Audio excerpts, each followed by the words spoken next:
गोंडगाव येथे सर्पमित्रने दिले सापाला जीवदान. गोंडगाव येथील शेतकरी बापू मांडोळे व परिवार 7 ऑक्टोबर रोजी झाडाखाली जेवण करत असताना त्यांना झाडावर साप चढताना दिसला. त्यांनी तात्काळ गावातील माजी सरपंच शिवाप्पा यांना फोन करून बाळद येथील सर्पमित्र सागर पाटील यांच्याशी संपर्क केला.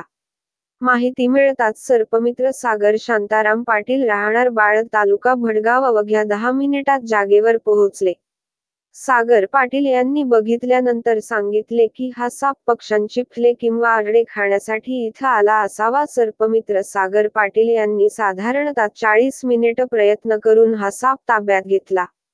सर्पमित्र सागर पाटील यांनी नागाची लांबी 5.5 फूट तर हा नाग विषारी असून 10 ते 12 वर्ष असावी असे सर्पमित्रांनी सांगितले.